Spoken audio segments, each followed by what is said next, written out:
Good afternoon, everybody, and welcome to this session on Documents in Irish Foreign Policy, Volume 14. I'm Rory Montgomery. I'm a former officer of the Department of Foreign Affairs and also a member of the Royal Irish Academy. And what's going to happen is that we're going to begin with some opening remarks by the executive editor of the Documents in Irish Foreign Policy series, Michael Kennedy. Then I will turn to our three panelists, Seán Donlon, Noel Fahey, and Sonia Hyland. Then, after we've had a good discussion, come to the audience if you have any questions you want to ask. And then we'll finish off with Michael Kennedy again, maybe reflecting on what he's heard, but also giving us maybe a little sneak preview of what's going to come next, which ought to be, I suppose, roughly, not quite this time next year, but not too far off it. Okay, well, look, as I say, very glad to have you all here, and need to welcome many former colleagues of mine. Just brief introductions. I don't imagine most of you will need to be introduced to these people.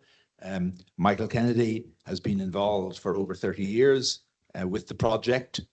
He's now the executive editor, and he is also the author of books, a range of books on Irish foreign policy, including a co-author of a history, essentially, of Irish diplomacy from 1919, which appeared to mark that centenary in 2019. Seán Donlon, in March 1969, in June 1969, when it all began, Seán was in Boston as the Consul General.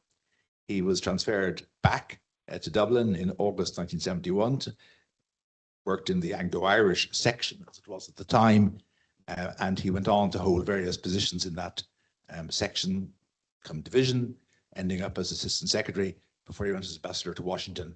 And as you know, he was then Secretary of the Department of Foreign Affairs, 81 to 87, and then had a career in sort of aviation with GPA, was a special advisor to John Bruton as Taoiseach, and among other things, he's been Chancellor of the University of Limerick and the Irish representative on the board of the European Bank for Reconstruction and Development in London.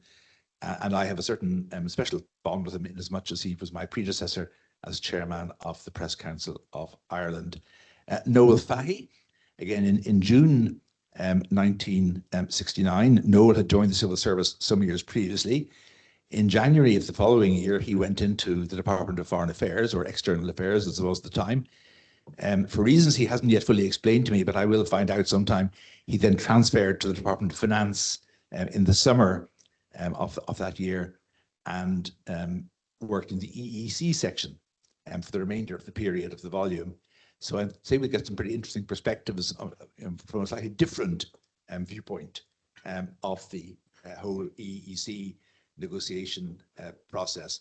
And Noel went on later to have a very distinguished career in EU issues, was Assistant Secretary in charge of the EU division, Ambassador in Berlin, Ambassador in Washington, D.C., and Ambassador at the Holy See. And then finally, Sonia Hyland, and I'm going to steal one of her lines, because in June 1969, Sonia was not yet born, and was not born for, well, she can tell you herself when she was born, and how many of these events she remembers personally. But Sonia joined the Department of Foreign Affairs in 1996, and she's had a remarkable career already, and much of it to come.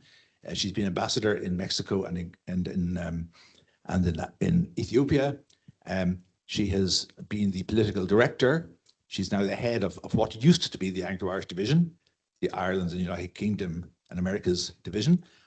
I don't think anybody has done that particular double before. And then it's just been announced recently that next summer she'll be going to London as our ambassador. So maybe I could begin by asking Michael to take the floor.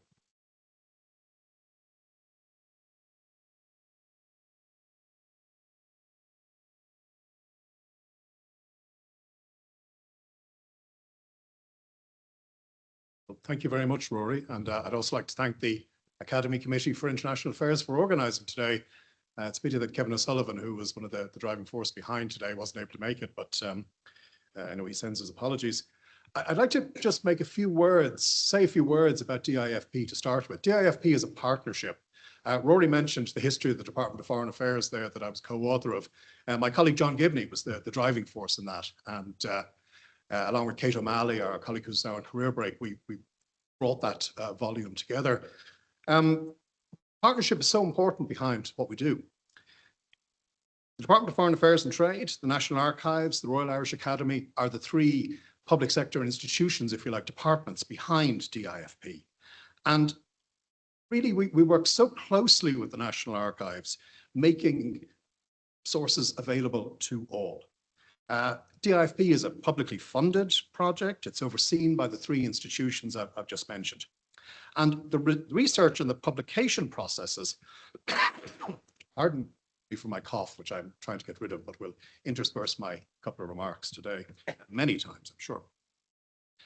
Our research and our publication processes are undertaken by professional historians from third-level institutions across Ireland. And our job is to take the long perspective. We're advocates for history, in particular for public history, and we're not official historians. Most of the documents we publish are already in the public domain, having been released under the 30-year rule. But that doesn't mean the public has necessarily seen them. And as we move into the recent past, there are more redacted and classified documents that we are dealing with, but we're often able to find unredacted versions or versions that were declassified and released some years later. And in other cases, we will seek declassification. And DIFP editors have complete freedom and choice of the material for inclusion in the series. And I think that's an important point to make. There were a number of articles by journalists and historians I've seen in the recent past that said to the contrary, but that is not the case. We have complete choice over what goes into the volume. But our instructions stipulate that there may be no alterations to the text of documents or deletions without indication being given where changes have been made. And also, no omissions of facts of major importance in reaching a decision. They cannot be made. Nothing is omitted that might conceal or gloss over defects in policy making and policy execution. And that goes right back to volume 1 of DIFP, published in 1998. The final choice of documents in each volume is made by the 9 editors, 9 specialists in modern Irish history, and by those 9 alone. That's not to even out the bumps or to sanitize the story, but rather to ensure that such sanitizing has not taken place and that the bumps in the story remain. This is to guard against unconsciously creating a specific narrative or specific groupthink, because as you will well know, and anyone who has been in an academic institution knows, no 2 academics will easily agree, let alone 9. We want to include documents which resonate with the wider reader. Not all documents in the DIFP or the DFA archive, the Department of Foreign Affairs archive, are suitable for inclusion in DIFP. Often it is the simplest documents that work best. In DIFP 14, there's an exchange of letters between Taoiseach Jack Lynch via his private secretary and a young Derry boy, Cormac Quigley, in the aftermath of Bloody Sunday in January 1972. And I think they tell more than a dozen diplomatic dispatches might about the impact of the Troubles on the local population in Northern Ireland. Quigley wrote to Lynch asking him to ask Northern Prime Minister Brian Faulkner to organise a St. Patrick's Day parade in Derry because life was, and I quote, boring because we have to stay indoors. And Lynch replied that he understood Quigley's feelings of boredom at, quote, not being able to play freely in your own city, explaining that he anxiously awaited proposals from London on the paths to peace in Northern Ireland. You can think of the impact there of the Troubles on children in Northern Ireland, on areas of history that we might not have traditionally included in volumes of diplomatic documents, but to try and get away from sort of the narrow political focus and bring in the social, economic and culture as well. Anglo-Irish relations are the biggest single theme in the DIFP series. Ireland's involvement in European integration comes close second. The United Nations and the League of Nations probably comes in close after that. DIFP is the single biggest collection of openly available published documents on Irish foreign policy available globally. To look at volume 14 before concluding, the first 300 or so pages of volume 14 cover the frantic reactive response of Dublin to the outbreak of violence and political collapse across Northern Ireland after August 1969. We really wanted to emphasize this in the volume, and that in part accounts for the volume size, making it somewhat larger than previous volumes. There is no other crisis like this in Irish foreign policy, we felt as editors, and we felt we should include a wide range of documents to give, at times, almost an hour-by-hour explanation from what we could find of how Dublin responded to the outbreak of the Troubles. Now, some may say, oh, your work is that of apparatchiks. You're following the 1984 line of those who control the past control the present, and those who control the present control the future. But I wanted to make that point because the check on that is that anyone who has a volume of DIFP can go into the National Archives in Dublin and consult the files we use. They can see the documents. They can follow the archival metadata that we publish about the material in each volume. And a further counterbalance is that there are documents publicly available in other national archives and private archives that give opposing viewpoints to that included in DIFP. So we're part of the documentary metadata that is out there on modern Irish history, not just modern Irish diplomacy. I think what we promote is the opening of sources and a greater understanding of historical events, because I think very clear in today's post-truth world, there are those with contemporary agendas who would wish to have history viewed in certain ways to suit their outlooks. But we are repositories of legitimate information. That is what the archive is. And we must seek to inform discourse and do so in an age where trust in all things is lacking. We must offer accessible, trusted, verifiable material. And I think that above all else is our mission. And I really do look forward to hearing today what our expert panel here, those so experienced in the formulation and execution of Irish foreign policy, have to say about DIFP 14. I'm looking forward to responding, and then, as Rory has said, giving you a small taste at the end of what my colleagues that are down at the back there, Melissa, John and Nora, what we have found that is leading us towards volume 15 of DIFP. So thank you very much for coming along today. I'll hand back to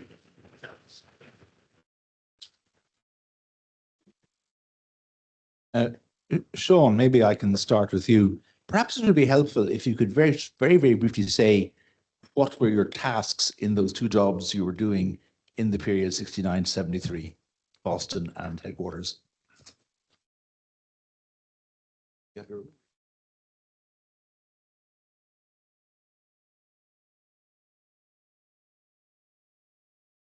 Sorry, can you hear me? May I begin by congratulating Michael and his colleagues for the work they have done. To give some idea of their achievement, when I joined the Department of Foreign Affairs in 1963, I came from the Department of Finance, where I had spent 2 years, where everything seemed to be highly organized, including the registry system. Now, for example, about 6 months after I joined the department, I was appointed secretary to the Decimal Currency Committee, which was a committee, it was the 7th Decimal Currency Committee set up in 100 years to advise and organize the transition from pounds, shillings and pence to a decimal currency system. And I asked the registrar at the time, I said, can you help me in any way? And he said, oh yes, he said, I'll get you the currency, the decimal currency files from the previous 7 committees, which he did. He said, you might also like to read this particular file. It was a file on the design of Irish currency in the 1920s. Chair was headed by W.B. Yeats. The file was absolutely complete, his handwriting, his comments. Most interestingly, the correspondence between W.B. Yeats and the then head of government, W.T. Cosgrave, about the size of the bull's penis on the shilling. W.T. Cosgrave thought the original design submitted by W.B. Yeats was too big. But compare that, I joined the Department of Foreign Affairs, and you have to remember the Department of Foreign Affairs is located in a house. And it's all over the place. I mean, you could be on the 3rd floor and the registry might be in the basement and the documents were stored in the basement. And it was nothing as easily accessible. And in particular, in 1971, when I became involved in the Anglo-Irish side and I asked to see Anglo-Irish files, basically there were none because the department had no contacts with Northern Ireland. Luckily, one of my colleagues with whom I was working closely, Eamon Gallagher, well represented in this volume 14. Eamon did a lot of very good work in and around Northern Ireland. However, he never ever sent his paperwork to the registry because he felt it was too confidential. So in fact, there was no Northern Ireland section in the registry. And the first 2 or 3 jobs that I was asked to do in 1971, the very first job I was asked to do was to go to Northern Ireland and collect information surrounding the introduction of internment.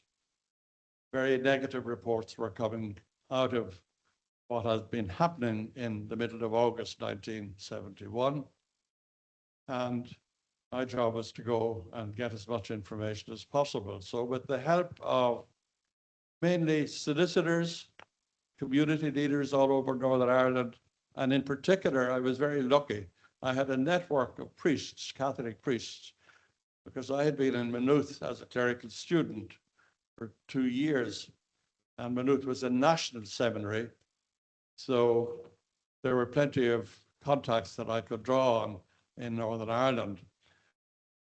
However, I have never been able to find, the volume of papers I collected was roughly 2 full plastic, big black plastic sacks, 2 sacks a week. I would spend 4 or 5 days traveling around Northern Ireland, pick up the information, bring it back down. But it never went into the department. It went straight into the Attorney General's office because they were assessing the material with a view to taking what became known as the Strasbourg human rights case. I have never, ever been able to find those papers again. And I don't know where they are. As far as I know, they are not in the National Archives. I searched there a few years back. I don't know whether they have been destroyed or whether they are still resting in the Attorney General's office, because some of the cases are still, as you know, are still alive. The second job I was asked to do was the SDLP had decided to set up their own parliament, the Parliament of the Northern Ireland people, and it was headquartered in Dungiven.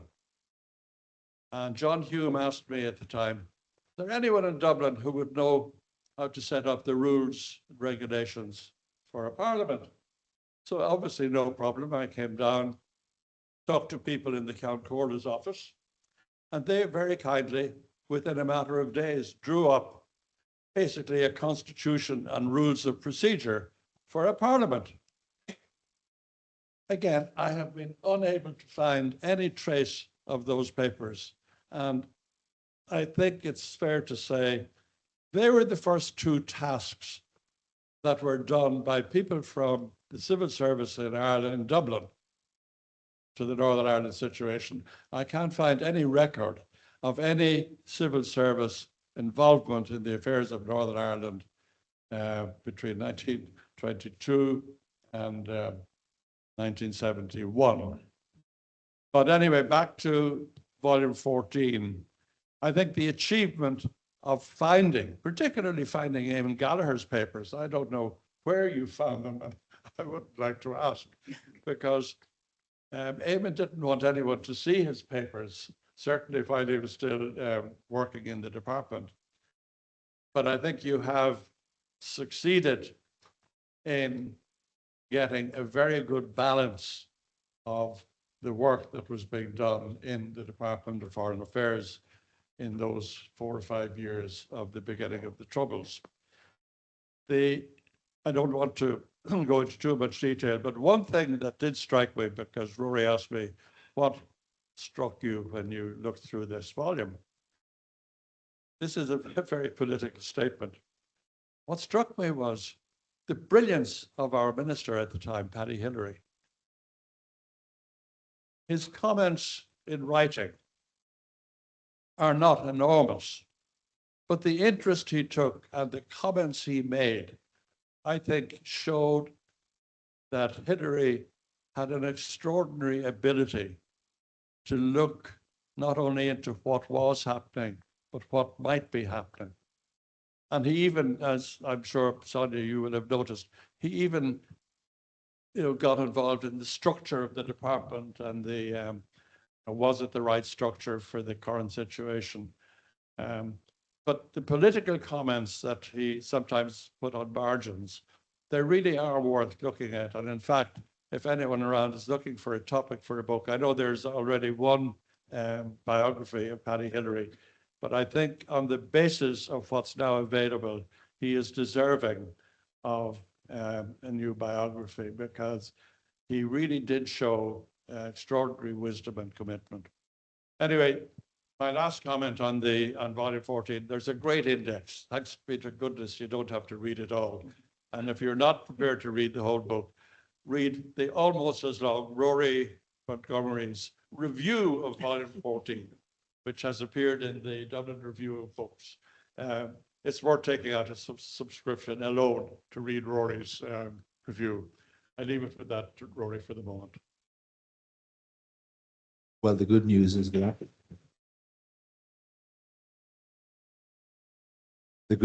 that access to the Dublin Review of Books is free.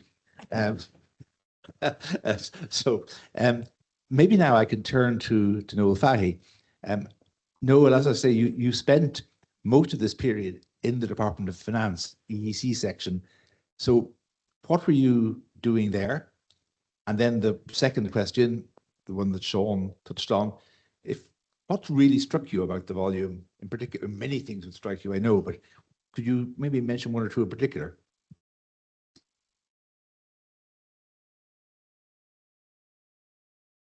Can you hear me? Thank you, Rory, and thanks for your kind introduction. Thank you, Michael, for your very interesting introduction into how the volume actually gets created. It's worthwhile recording that as well, I think, very much. I'd like to thank the Academy for inviting me here. You asked me a question, Rory, how I wound up in the Department of Finance. Well, it might have something to do with Seán Donlon's description of the sense of organisation, or otherwise it existed in the department when I came in 1970, and from another government department. And maybe I realised fairly soon after I went to finance that perhaps I should have stayed where I was. Unfortunately, I had a chance to go back a year later, a year after I finished being involved with the EU in finance. I was involved in the EEC section in finance for 3 years, from July 1970 or August 1970 to July 1973. Finance had the lead role, I think, from the early days, due largely to the influence of Ken Whittaker, who was the person who drove the whole effort to join the EEC and to open up the Irish economy, of which that was such an important part. Finance basically was responsible for pushing the home departments along. Foreign Affairs led the negotiation, and there were tensions between the two departments. That's clear from the documents. But on a day-to-day basis, we worked very closely together, and I would have been in contact with Ivy House day after day, right through the period I was in the EEC section. During the time, I dealt with things that AOs dealt with at the time, putting briefs together, photocopying. I aware of many of the documents here. I photocopied them in the past. But I was also involved, particularly at the later stage of the negotiation, the research work and the putting together of a negotiating position on export tax reliefs. And then later, I was very much involved in a relatively mundane way, but nevertheless very much involved in the production of the 1972 White Paper, which basically brought together the results of the negotiations. So I had a worm's eye view, perhaps, bird's eye view maybe, of the whole process. I think it's worthwhile recalling, since there are far fewer fireworks in the EEC documents than there are in the Anglo-Irish documents, that what we were dealing with in the EEC documents was the culmination of a process that started in 1958, where the real issues have been thrashed out and are reflected in the earlier volumes, especially the 57 to 61 and the 61 to 65 volumes, where Whittaker wins the battle with Kildare Street, with Industry and Commerce, over protection. And the commitment is there to open the economy. And that's reinforced in the mid-60s by the Anglo-Irish Free Trade Area Agreement, which effectively meant by the time we arrived at the negotiations to join, finally to join the EEC, the economy was well on its way to being open anyway, since the bulk of our trade in those days was with the UK. So we were into a free trade area, whether we joined the EEC or not.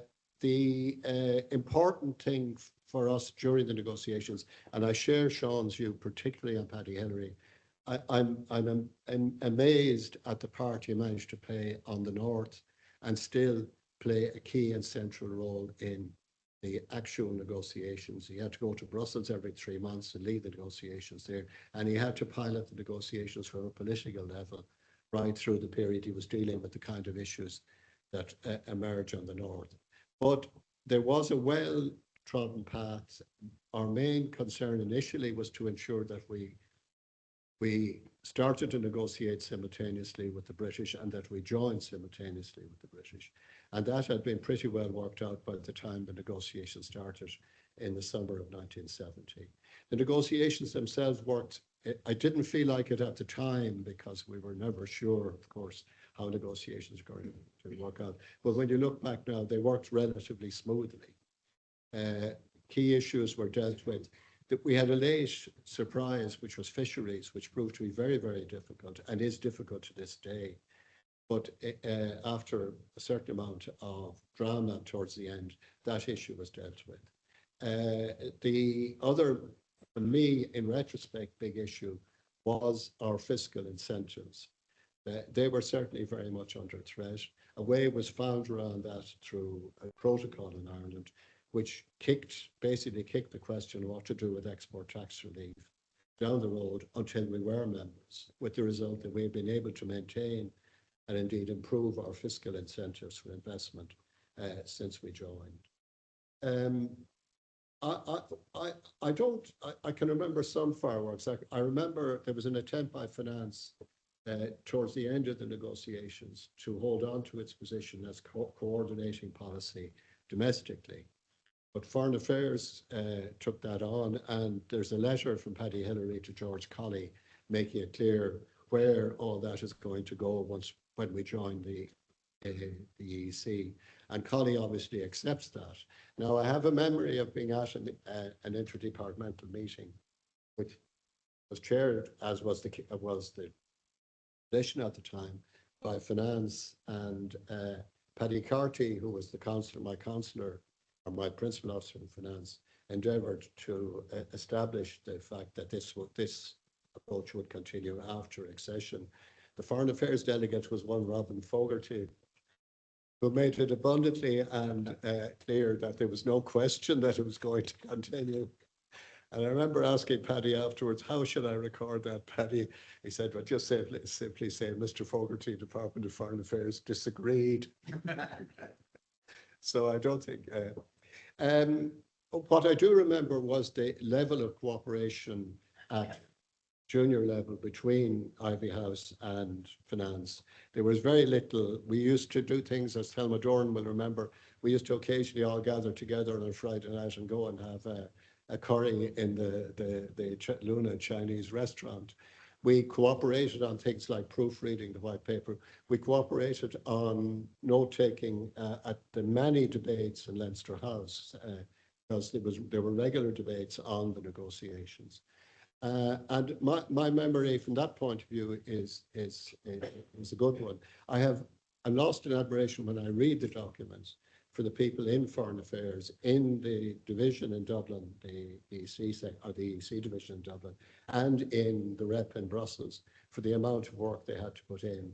What the documents don't show, and I agree with Michael, working documents can't show, is the amount of work that was demanded of people who were involved on the second level of negotiations, the technical adaptations, people from home departments who had never been involved in international negotiations before, had to go off to Brussels and sit down and represent Ireland in negotiating the technical issues of getting our legislation in line with EU legislation. The work that was done on the translation of the treaty, the work that was done by the rep on keeping the negotiations going, the secretarial work and so on, which David Nelligan, I think, did. There was a huge amount of work done there. I wanted to make on that. Oh yes, sorry, I don't know, Rory, whether you want to say what I think should have been in. Well, we should have a bit more. Or do you want to do that? I think we'll come back to that in a moment. But the point you make is a good one about the fact that these volumes, don't reflect, for the most part, all of the work that went on sort of below the surface in the production of papers and the implementing of policy. And just briefly before I turn to Sonia, by what you would say about Paddy Hillary, because I have to say that, I had always perhaps thought of him as a rather grey man in Oris on Uachtaráin, and indeed the Irish Times or Kevin Rafter's recent sort of league table of presidents, now near the bottom or at the very bottom, along with Sean T. O'Kelly. But you get a sense of what, in fact, Irish public life, to an extent, what party politics lost when he went to Brussels. Person of great ability and talent, no question. Sonia, looking at the volume with a fresh pair of eyes, if you like, what kind of struck you as particularly interesting? And we'll come on later on to talk about how the Department of Foreign Affairs is different now from what it was then. But please.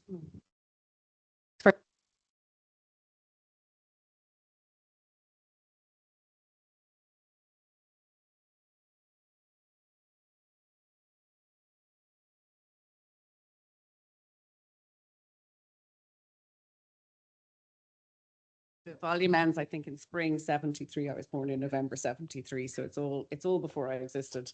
I mean, lots of things strike me, but maybe two things that I think are particularly interesting, one on Northern Ireland and one on what's now the European Union.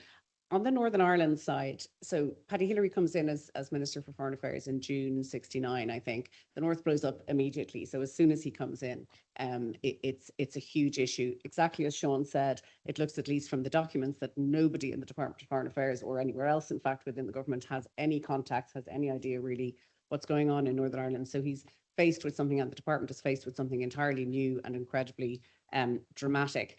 And at one stage, quite soon afterwards, he asks the Secretary General or the Secretary at the time, to ask all Irish ambassadors everywhere to write in to say what they think is a solution, essentially, what could resolve the issues in Northern Ireland.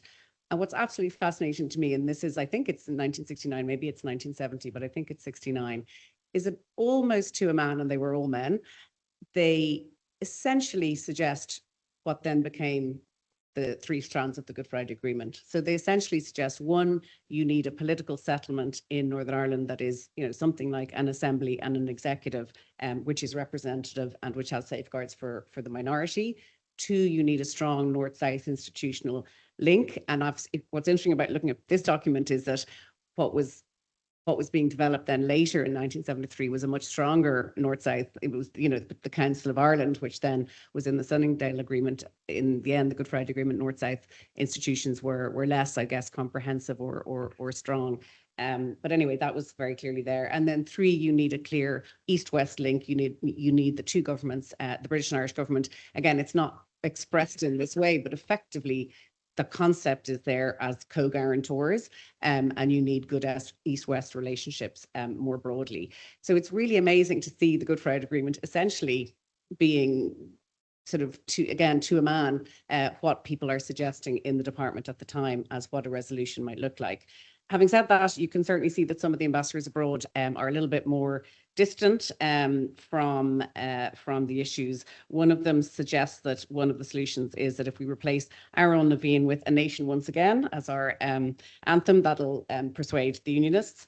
Another one says that we should produce a booklet full of testimonials from Protestants in the South about how well they've been treated over the last 50 years and give that to Unionists. Another one helpfully says we should treat Unionists as misguided and wayward brethren instead of rogues and ruffians.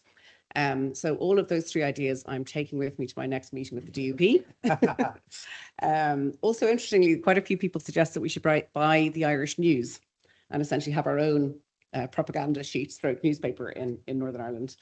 On the EEC side, the thing that struck me, and maybe I should have known this already, but I was quite struck by the extent to which Patrick Hillary clearly, and I guess senior officials in the department, but it comes across more from Hillary's reports of his meetings or memos that he writes, was completely aware and knew, and it was very clear that the EEC, although it didn't at the time, would develop inevitably to have some sort of a political security aspect. So that although what we were going into was a European Economic Community, there was an inevitability about that developing into a more of a political and security union of some sort or another. And I think I was interested to see how sort of A, clear-eyed, and B, quite comfortable he seemed, and the government in general and senior officials seemed to be with that at the time. The other thing I thought that was interesting on the EEC side, and again, when he's talking about this and linked into the political and security dimension that may be coming in the future, I thought there was a really interesting, very hard-nosed and clear-eyed understanding that for a small country, pooling sovereignty doesn't diminish it necessarily, it actually enhances it, because sovereignty means actually being able to influence or being around the table when decisions are made that impact you, as opposed to a more sort of romantic nationalist view in a way of sovereignty, which is that you're not linked or you're not part of a union or an alliance, even though the reality might be that that union or alliance is making decisions that impact you and you have no no place at the table. So those two things I thought were interesting. Maybe one last thing that I really loved in terms of the pace of things happening. So again, Paddy Hillary comes in June, North blows up, he's going to London, he's going to New York, he's going all over the place. It's incredibly busy. And not until September does he write a minute to the secretary suggesting that maybe it would be good that the publicity unit, which I guess is like the press and comms section of the department, could start preparing points and hard points for his press conferences. Because these press conferences, the media turns up at airports, the media turns up outside meetings. And I just love the idea that it took him 3 months to suggest that the department might, what we now call lines to take, or hard points, what we call defensive lines to take, might start thinking about preparing those. Whereas now, obviously, if you're not asked at least 2 or 3 times a day by a minister's office for lines to take on various different issues, you're having a very relaxing day indeed. Well,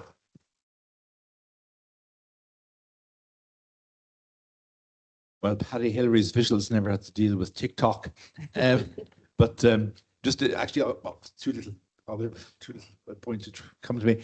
First of all, at the Forum for Peace and Reconciliation in the 1990s, I remember Bertie Ahern, as leader of the opposition, arguing that a nation once again would be an ideal, a new anthem. And secondly, on the ambassadors and the responses, it is quite extraordinary. I found it very hard to imagine any subsequent either Secretary General or Minister wishing to unleash all of our many ambassadors as they are now to offer their opinions. But two little things. The other thing that struck me about their responses was that there's a great openness on almost everyone's part, with I think the exception of the ambassador to the Holy See, to quite major social and legal and constitutional change in the Republic in the South, in a way a sort of prefiguring of Gareth Fitzgerald's constitutional crusade. So that's quite striking. One ambassador, I remember, I can't remember who it was pretty frank. He said he'd only ever met 2 Northern Protestants in his life. And one of them was an RUC man who had been on holiday in the same boarding house in the Isle of Man. So maybe they didn't know very much about each other. Seán, can I turn to you? I mean, obviously, a huge part of the book, the volume, is about the relationship between the Irish government and the British government. And we go from a point where, essentially the British, summer of '69, were warning us off, none of your business, internal matter, to a point, within a relatively short period of time where, we're not co-guarantors or co-sponsors of a process, but they recognize the importance of our role, the value of our views. And what would you say about that evolution, and to what would you attribute it?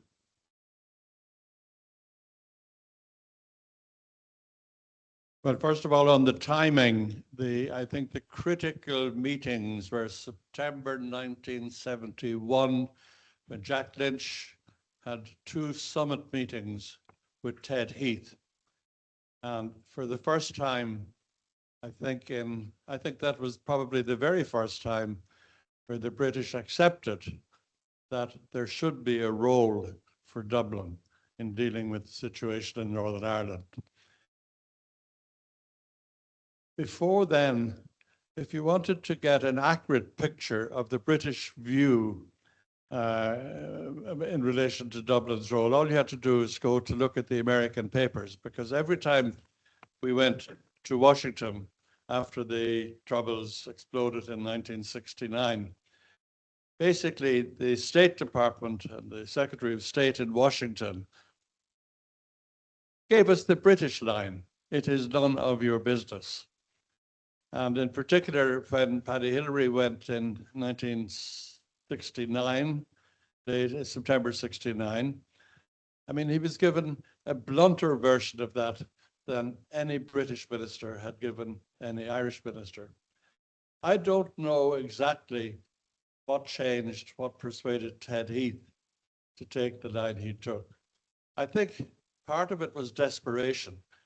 Everything else had been tried, all sorts of reform, housing reform, civil rights, the whole list. The Brits had gone through them all, and they produced various green papers or white papers.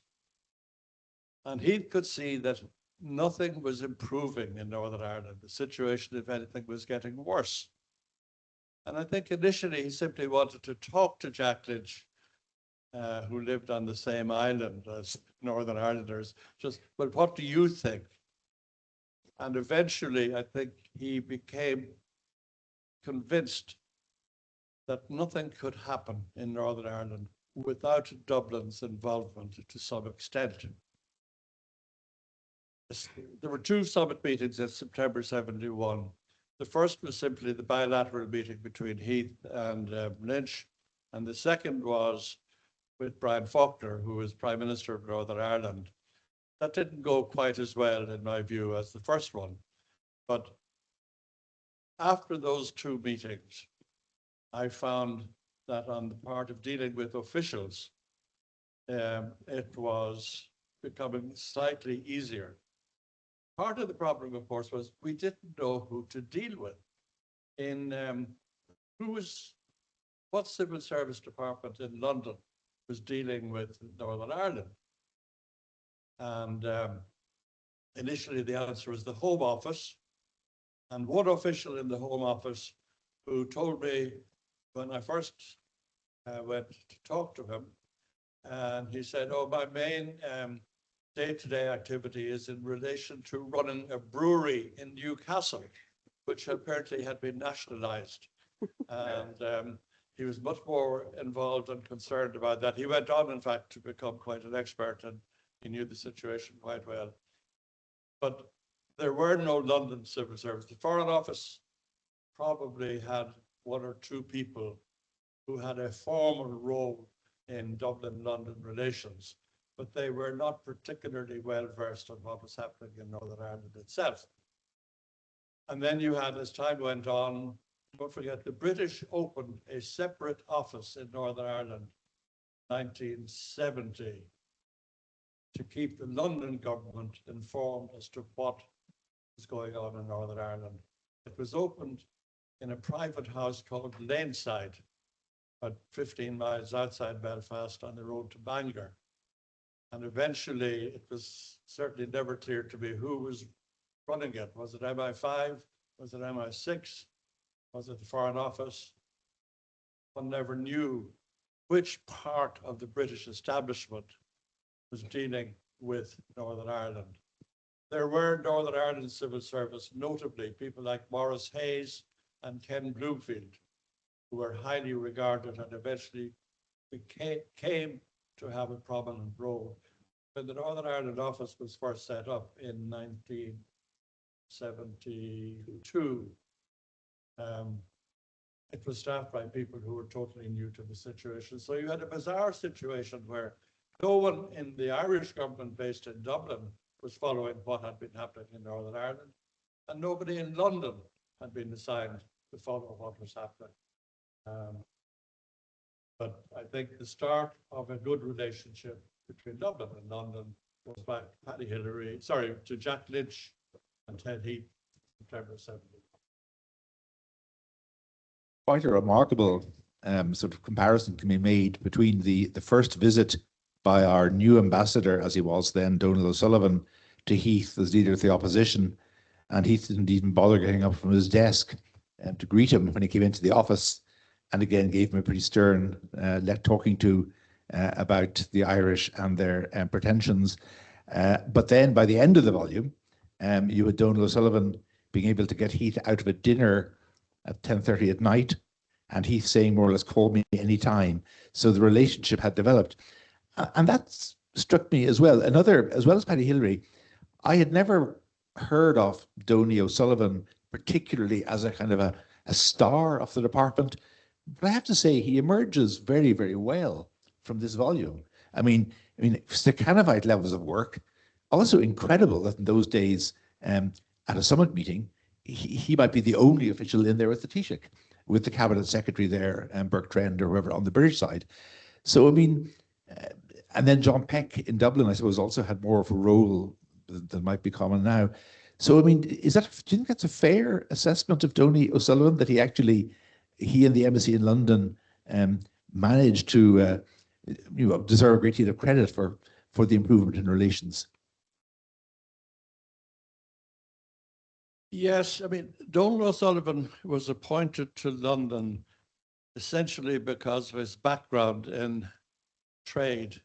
He had spent much of his early career in the Department of Agriculture.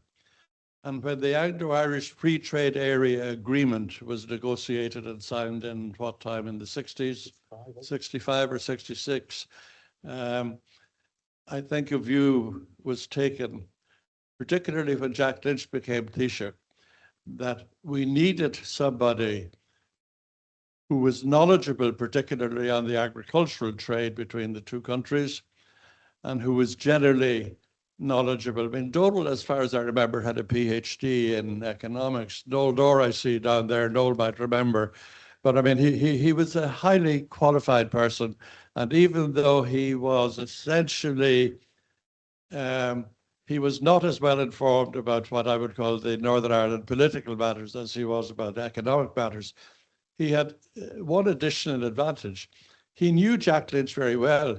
They were classmates in the North Mall in Cork, if I'm not mistaken.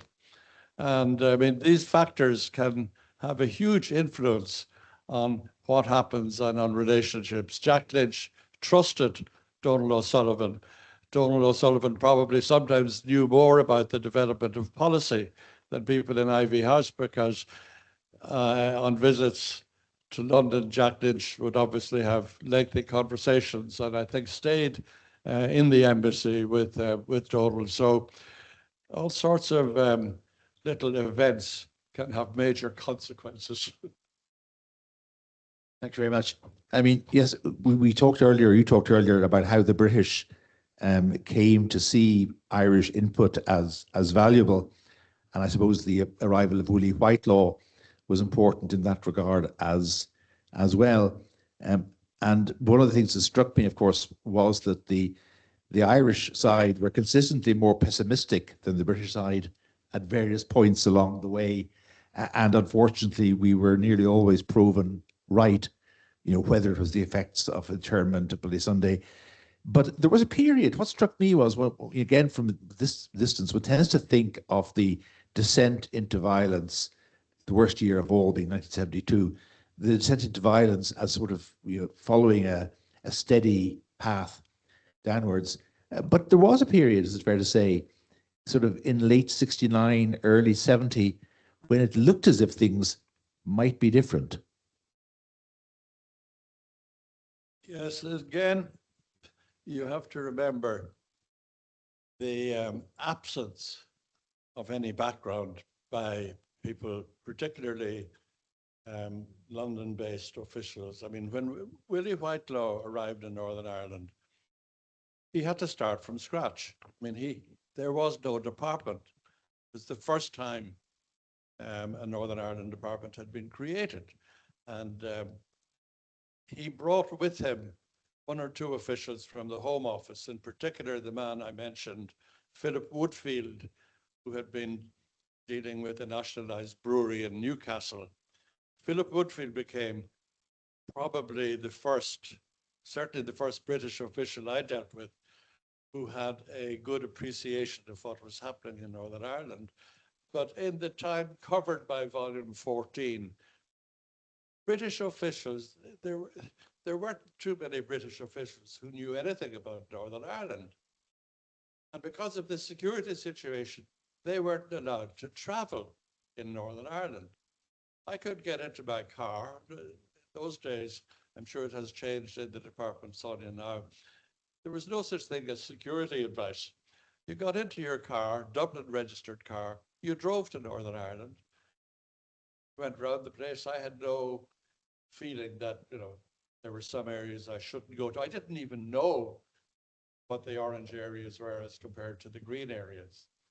Because incidentally, one of the only questions I was asked before I went on my first trip to Northern Ireland, before I was assigned, the head of personnel at the time, Bob McDonough, phoned me up and he said, by the way, do you have any connections with Northern Ireland? I said, no. He said, have you ever been there? And I said, oh yeah, I was there for 2 nights for my honeymoon. All right, he says, you do. It was on that basis that I was sent there. And I mean, I would drive around parts of Belfast that I suspect nowadays you wouldn't allow your colleagues to do. But I knew nothing about the geography, and I couldn't find anywhere a map which told me what the Protestant areas are and what the Catholic areas are. Eventually, I did get somebody to do an orange map, but I mean, it's already traveling in place in Northern Ireland for at least a year at that stage. So I think the one thing, Rory, that we have to remember when reading Volume 14, particularly in relation to 1969 and 70, and you talk about, you know, what relations were like between Dublin and London. And we were probably more pessimistic than London. We were more pessimistic because we knew more about what was happening in Northern Ireland. We had a better feel for it. We had a very good range of contacts, not only through what became the SDLP, but the sort of people, Eamon Gallagher, and then I took over from him, the sort of people we spoke to. We didn't pluck them out of the dark. We selected them because we believed they knew something about their own area. So, for example, if you wanted to know something about Dungannon, you went to Father Dennis Spall, who was a teacher in the local secondary school there and was very well connected. If you wanted to know what's happening in parts of Fermanagh, you went to see a man called Paddy McLean in Beira. Obviously, Strabane with Ivan Cooper, Derry with John Hume, Belfast well represented by Paddy Devlin and Jerry Fitt and many others. So we had a range of contacts, not always covered in reports, because frankly, you didn't always have time to spend 2 or 3 days traveling around Northern Ireland. Then I tried for a while to dictate reports. This may come out in a later volume. I would come as far as maybe Monaghan, Garda Station, Jonas Garda Station, Dundalk Garda Station in particular, where there was a secure telephone and I could phone the department and my then secretary would type up my report. Incidentally, some of my reports, particularly from 73, 4, I have never seen them. I've dictated them from a Garda Station. So I look forward to reading them. But the reason you asked the president, why were we more pessimistic than the British? We were more pessimistic because we knew far more than they did about what was going on. They couldn't. Their system was so structured that even people who were eventually, you know, reasonably well qualified and had a good background, they were not allowed travel on their own around Northern Ireland for very good reasons. Thank you very much. I think Noel, you wanted to come in there? Yes, I have it. Just to comment generally on the relations with the British, of course, they were much more direct and close on the actual EU negotiations. There is a report, for instance, of a meeting, a very detailed meeting held in London towards the end of 1969, where with Con O'Neill, who was the British lead negotiator. Interestingly enough, on that one, for those who study relations between departments, it was Charlie Murray from Finance who led the Irish team. Hugh McCann was on it. So it's interesting how things changed over the next 4 years. But just leave that aside. Can I just tell one anecdote which relates to your point about how there was an apparent calm from the autumn of 69 through to the summer of 1970 before things really went wild. And as it happened, I was in the department at that time. And there was a story among the third secretaries who, I think it was Noel Dora, once said, it's always important to know what the third secretaries are talking about, because you might get some free management advice there that you're not paying for. But there was a television set which had been rented in the summer of 69 from RTV Rentals in the press section, because, as Sean points out, we didn't have people on the ground in the north, so you were dependent, and things were happening very quickly. So a television set sanction was obtained from the Department of Finance, who grudgingly gave sanction to rent a television set until the end of October 69. Subject to review, and by October 69 the British had sent troops into the north and it looked like things were settling down. So despite, I think, the efforts of the press section to hang on to the television set, it was returned to RTV.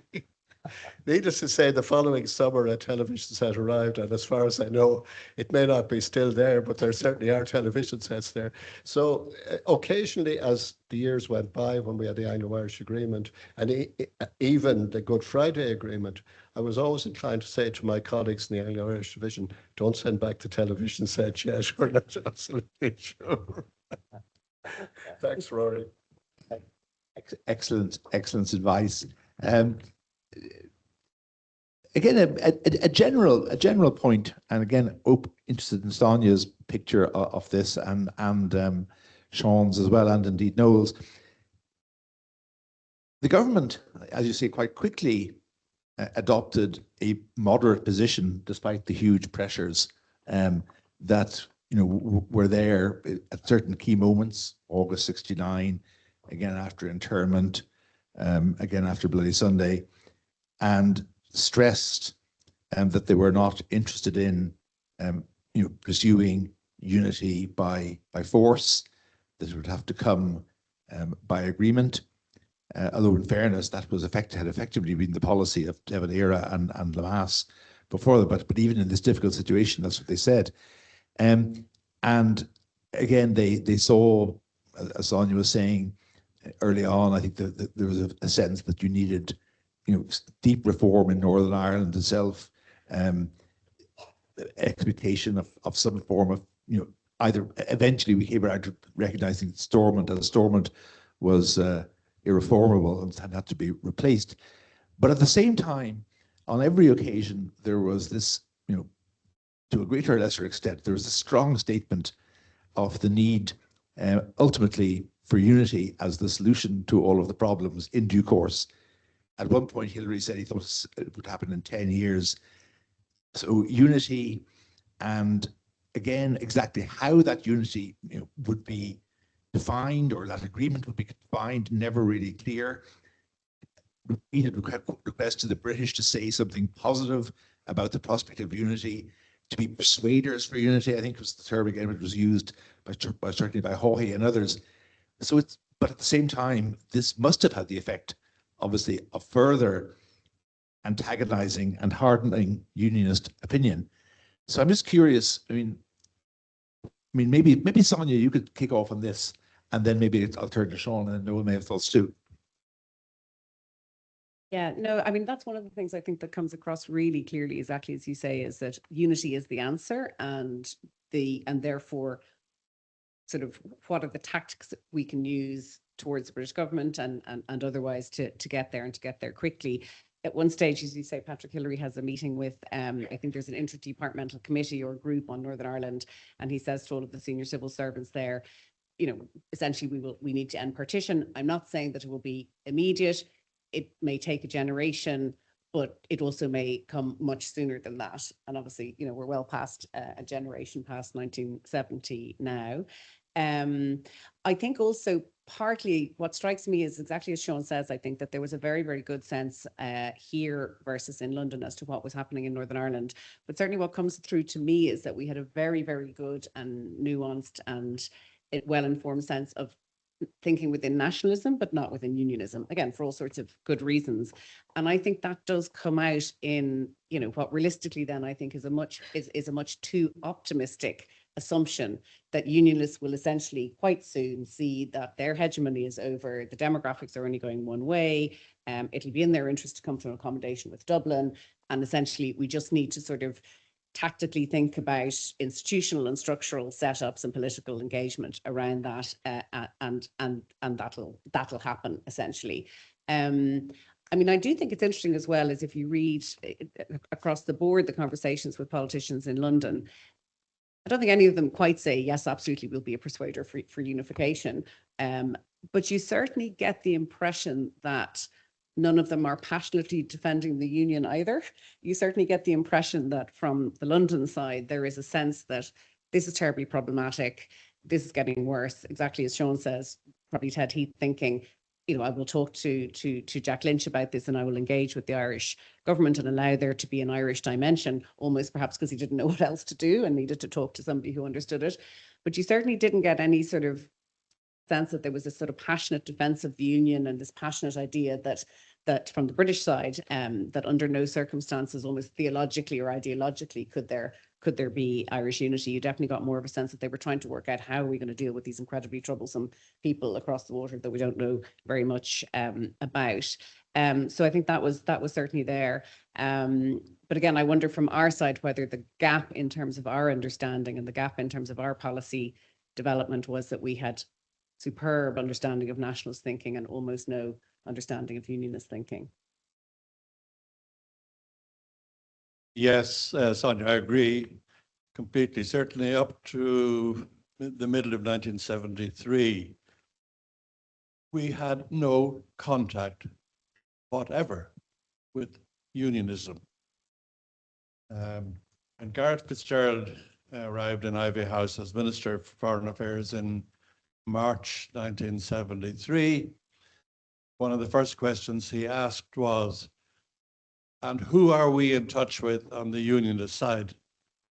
And we had to say very honestly, we are not in touch with anybody. So he immediately instructed, I was the relevant person at the time, he said, you better start quickly.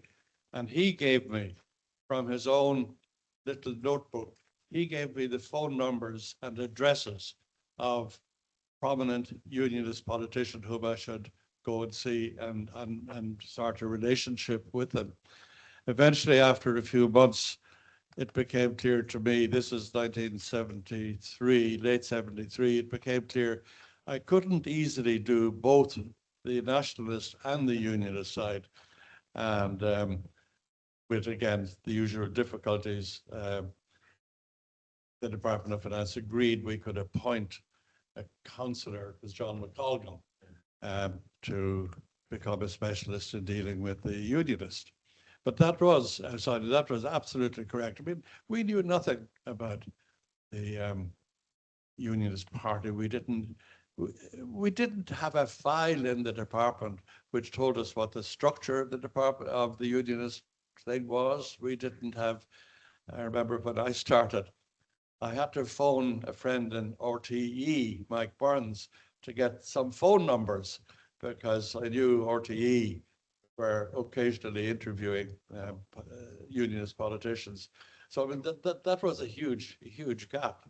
But it took quite a while, to be fair to the unionist political leaders, with one exception. No unionist ever said no. And he got a cold call from me, or indeed John McColgan, I'd like to come and have a chat with you over a cup of coffee or dinner or whatever. Every single one of them said, no problem, and we would meet, with one exception. The one exception, in my case, was Ian Paisley. Eventually, it took quite a number of calls and quite a number of years, I think 2 years, maybe 3 years, before he agreed to meet me, but in the most unusual circumstances. He said, I will be traveling next Monday from Belfast to London Heathrow on flight so-and-so, and I will be in seat 1A. If you could book a seat on the same flight and try and get seat 1B, then we can meet. He was clearly protecting himself. He wanted to be able to say that, of course, he wasn't meeting anybody from the Department of Foreign Affairs. Oh, yes, he did happen to be sitting beside this character from the department, but of course, that wasn't planned. It was planned, by the way, but nothing came of it. I mean, it was a very friendly banter, exchange of banter, but not one serious topic was discussed. And I think it took some time before we had any real understanding of what was going on in the heads of unionist politicians, because of course they were all afraid of Paisley.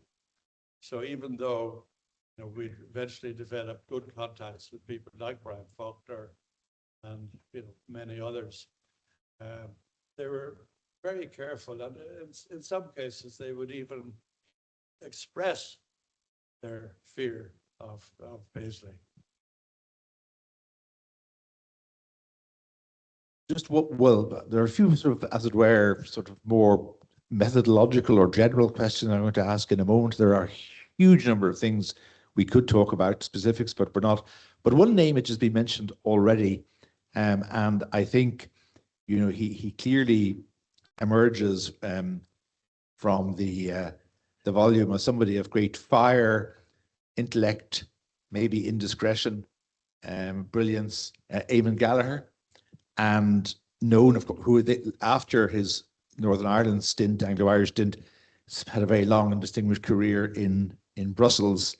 I should say that he died in April 2009, and I had just taken over from Bobby McDonough as Perm Rep. So I went to his wake and said to his widow, or to Nora, who was his partner for many years, what a shame I never got to meet him. And she said, well, would you like to see him now? And I was brought upstairs to the bedroom, and there he was laid out with a couple of his sisters in Donegal, saying the rosary around him. So Eamon Gallagher, but also he was very active in debate about various matters during the EU treaty negotiations and so on. But maybe Noel first, and then maybe Seán. Gallagher, and of course he eventually fell out of favour with the government, and I think Noel Dore has a rather subtle note in his book, in an article, or maybe his book about Sunningdale, in which Gallagher became almost too prominent a figure for a civil servant at the time. But yeah. Seán obviously will have a greater or a more detailed memory of Eamon than I have. As it happens, he was just promoted councillor dealing with the North when I came into the department, or shortly after I came into the department in January 1970.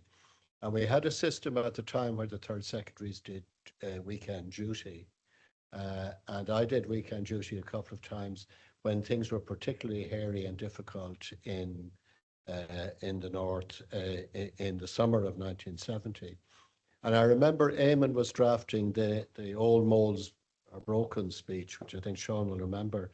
It started with Old Moles as I think the opening line was, as the Northern Ireland poet John Montague wrote, "Old moles are breaking in Northern Ireland." And what I remember was Eamon put his head around the door and told me to get in touch with Joe Lynch and tell Joe Lynch to get in touch with John Montague to find out if this was an accurate quote. So, I mean, he was concerned with accuracy in drafting the speech, but he was quite a character around the place. He had an old Renault 4 that he brought with him when he returned from Paris I think perhaps under some sort of a minor cloud from Paris, but I don't know.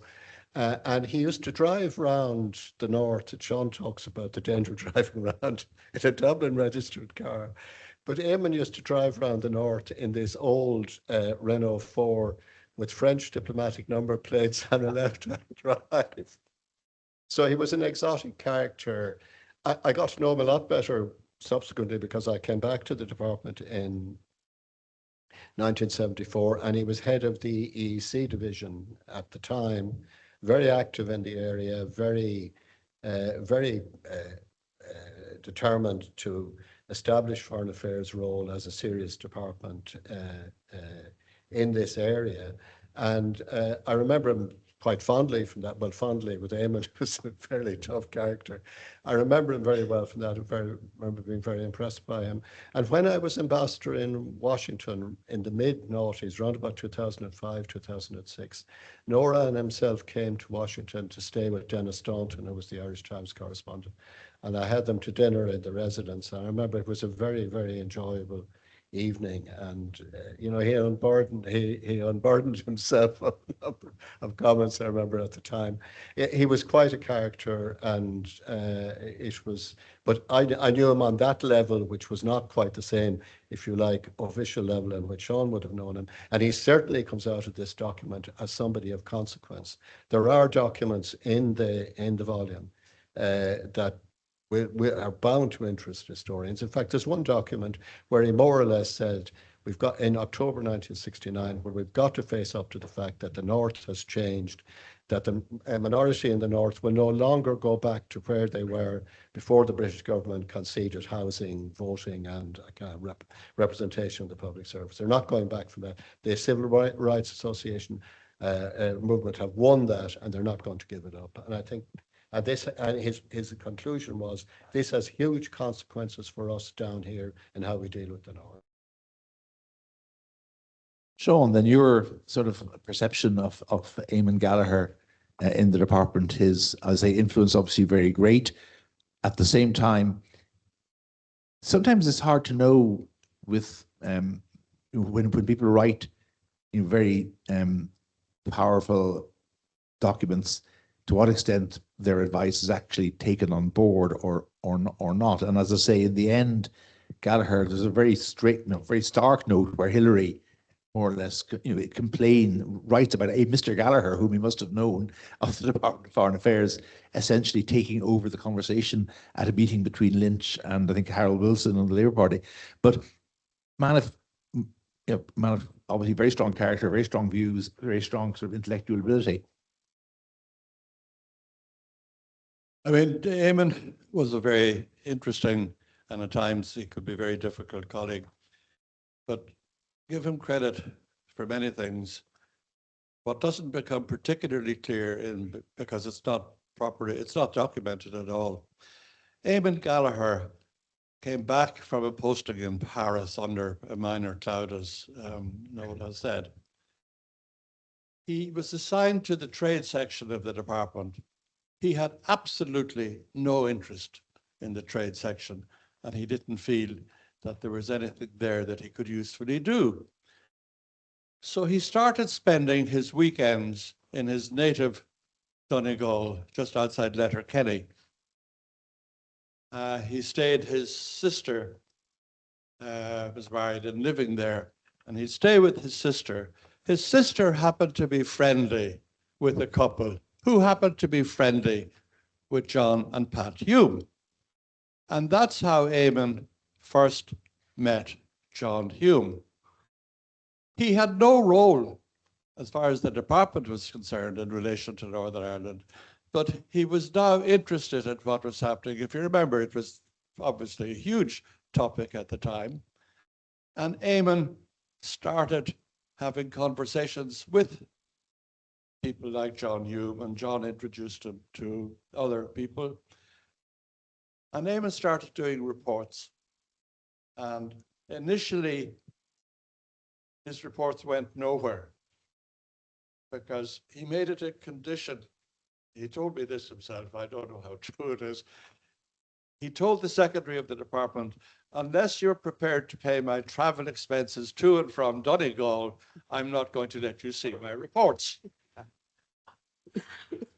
Eventually, at the Christmas party in 1969, this is Eamon's account, not mine, at the Christmas party, Hugh McCann was in good form and said, Eamon, yeah, if you submit your expenses, we'll pay them, because we have in fact been reading some of your reports. But that's how it started. I mean, nobody appointed Eamon Gallagher to have any role in relation to the Northern Ireland situation. I presume nowadays, Sonia, the department is better organized, that you couldn't get away with that.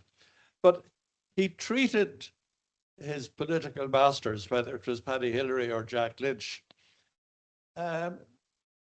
he treated them with a certain contempt.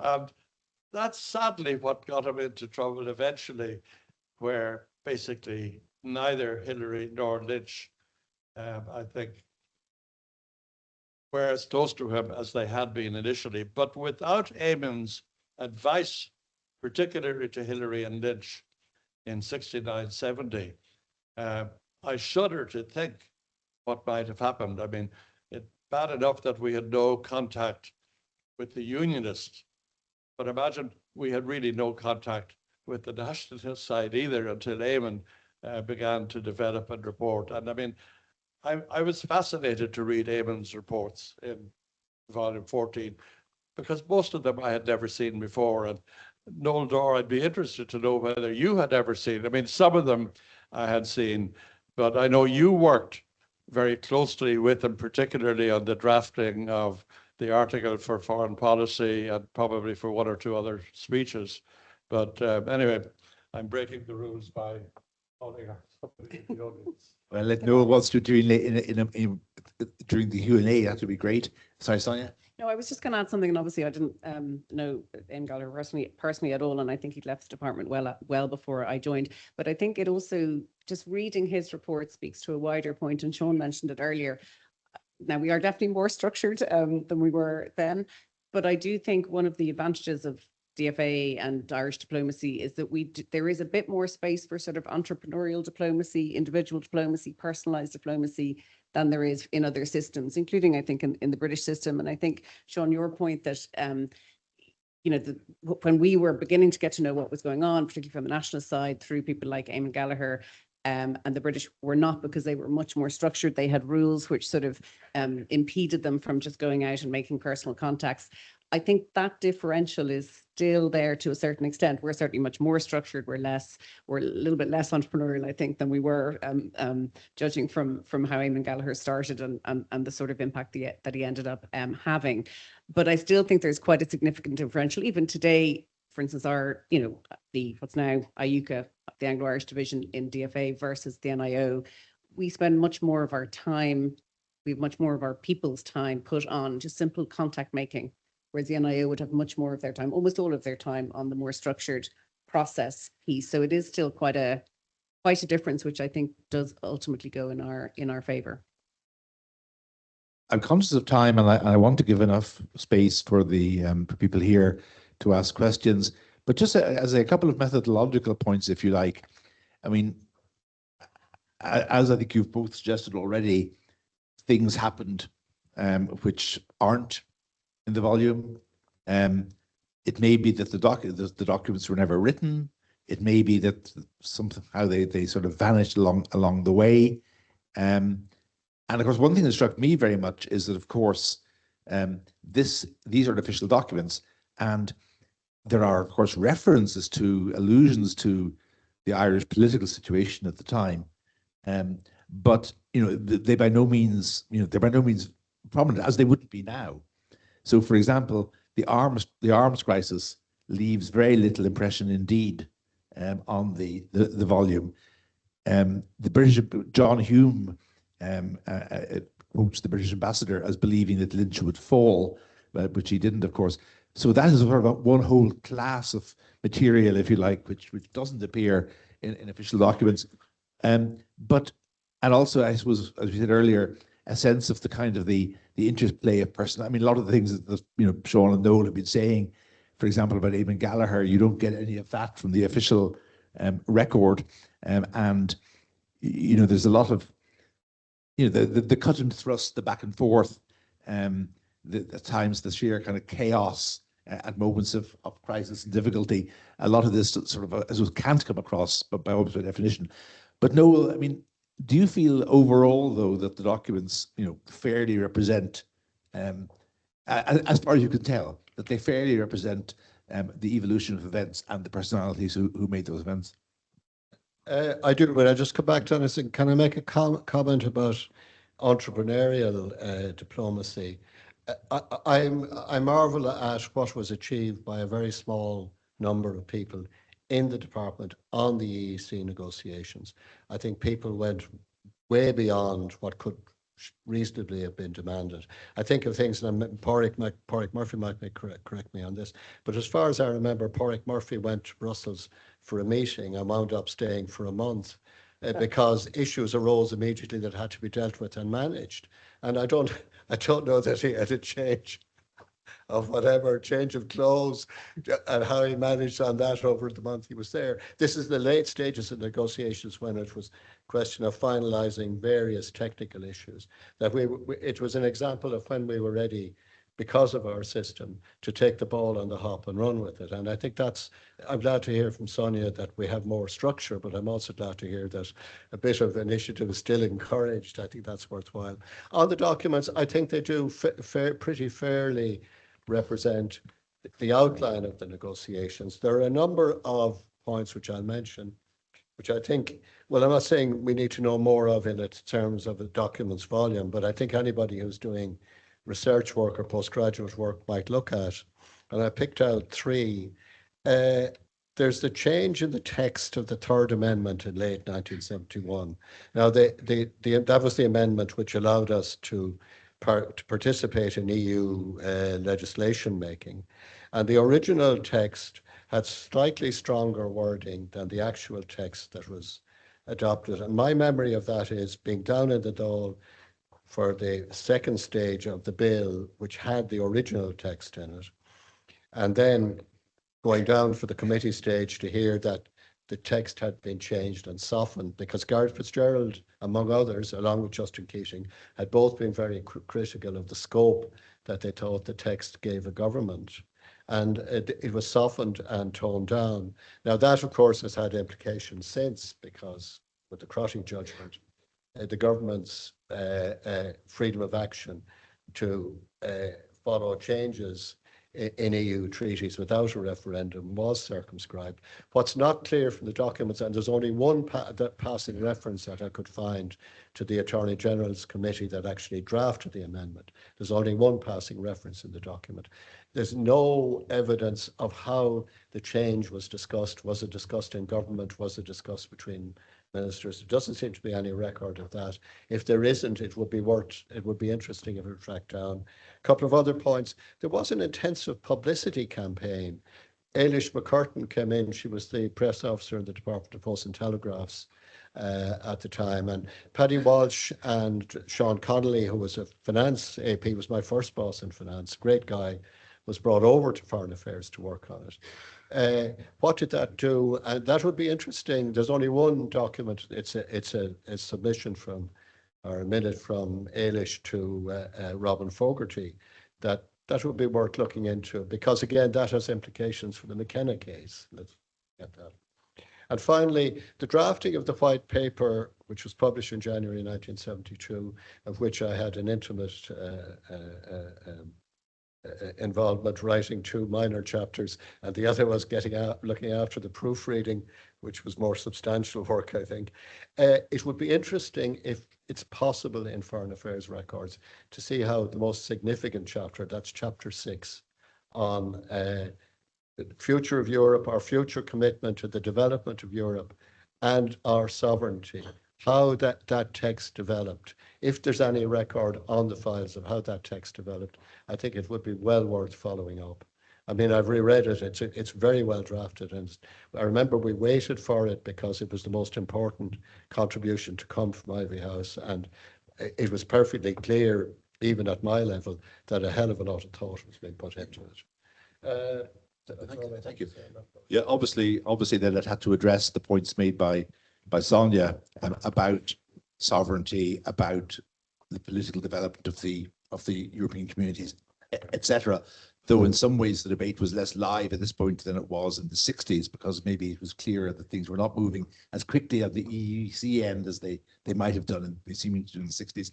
Seán, is there anything in the volume that you would like to have seen which isn't there for whatever reason? I've already mentioned the material collected for the human rights case, and the role of people, particularly from the Count Corda's office, in creating the Alternative Assembly of the Irish People. Big gap, and I'm certain it's not the fault of the people who worked on putting this volume together. The department itself probably has very little information, but the American dimension of the Northern Ireland situation, the first evidence of that was June 1969, when Tip O'Neill, he was not yet Speaker of the House, he got a resolution through the House of Representatives in Washington, and he got 102 or 104, I've forgotten the exact number, of his colleagues to sign it. It was a cross-party resolution, and it called on, Nixon was the president at the time, and it was a message basically to Nixon, do something about this in your contact with the British. The message simply said, if discrimination is not dealt with speed, it could escalate to become a serious conflict. This is June 1969. Now, I know a little of the background to that because I was in the consulate in Boston, the Consulate General in Boston. We had, it was very odd. The embassy in Washington, the consular there was a very strict civil servant called Seán Donlon. Basically, when I had a first conversation with Tip O'Neill, which would have been later after this resolution, Tip O'Neill was the local, one of the local representatives in Congress. And I called to see him in probably September of '69. And I thought I did a rather interesting report, and I sent it to the embassy in Washington. But I got a reply from Seán Donlon saying, it is not the function of a consular officer to get involved in political matters. And basically that put an end to my reporting. So if there are no reports, I accept that that is the case. It's a pity because Tip O'Neill's work on Ireland goes back to June 1969, and he was always not only well informed, but he could calculate very carefully what could or could not be achieved in Washington. So I regret that that's not covered, but please accept my assurance it's not yours. Thank you. Just before we go to Q&A, Sonia, just want to finish with you. You referred earlier to the fact that Hillary at one point asked Hugh McCann for his views on what needed to be done with the department. And McCann certainly made a pretty memorable reply. Sean Ronan also earlier had written a long view. But what struck me was that in many respects, the kind of issues that McCann identified are the issues that maybe even today a Secretary General might identify, maybe with at least one enormous exception. I don't know what the enormous exception is, but I'm hoping that you'll tell me. I mean, I think, yeah, there, in terms of sort of structures and personnel issues and resources issues, there are things there. I mean, there is the hardy perennial where ambassadors every now and then write in to say that they don't have enough resources, they don't have enough staff, they don't have sufficient money for travel, they don't have enough representation expenses. So that's, yeah, plus ça change is all I can say about that one. There is, yeah, absolutely. There's a lot of thinking around sort of structurally, what do you need? So, you know, where do you need more press officers? Where do you need, there's one bit which I hope our incredibly energetic and brilliant ambassador at the moment in Delhi doesn't read, which is where they're going to downgrade the ambassador in Delhi to a Sharjah, and they're going to open an embassy in Japan and have an ambassador there because there's better foreign earnings potential. I mean, from a sort of a structural point of view, the huge difference to me is that this is an entirely male world. So Mary Tinney, I think, writes one report. So she appears as she's the deputy in Paris at the time. There's a reference to somebody telephoning John Hume. Pat Hume answers the phone. She appears. And that's basically it.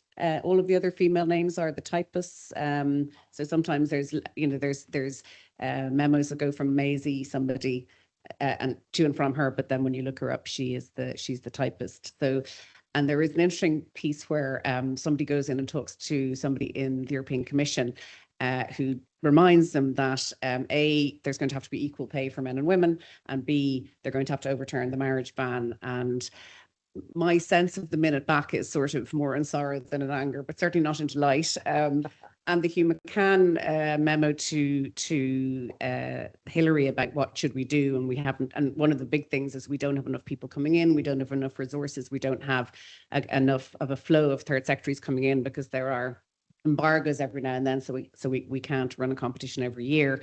He also mentions, and again, I mean, there was the marriage ban at the time, but we were about to join the EEC, so I don't really excuse him for this. He mentions that one of the problems is that one or two of the third secretaries every year are girls, and therefore there is this high probability of marriage, and that's a problem because you lose them. So essentially, it's pointless having them. Which again, The precise term is high natural wastage on marriage. High natural waste on marriage, exactly. Yeah. So again, no sense that great, we're about to overturn the marriage ban, so therefore we're going to have a whole range of, you know, additional potential talent coming into us. So that part is not surprising, but pretty stark to read. Yeah, could I just add something on that last point? Yeah, sure. I spotted that report from Ed Fitzgibbon to David Nelligan about where which obviously had been initiated by finance, and I'd come across this in finance, where they were very dubious about the whole idea of equal pay, but they were stuck with having to introduce it. But there was also the signal, as you picked up from the Commission, that if the marriage bar was still around and the trade unions asked, was it, what does the Commission think? The Commission would be against it. And this led to a row later, if you remember, in 1975, when, as an economy measure, finance wanted to delay the staged introduction of equal pay and asked Brussels to agree to that they should not pay the instalment due in 1976. And Paddy Hillary was the commissioner responsible, and he said, no, you're required by the treaty to do it. And Richie Ryan took a lot of exception to it, and there was quite a ding-dong over and back on it. So it's a reminder of how much membership of the EU drove the change, the social change. It was there as a kind of a, if you like, a legal floor to many of the social changes that took place here after we joined the EU. And it's an aspect that wasn't really fully anticipated in the negotiations and in the run-up to joining it.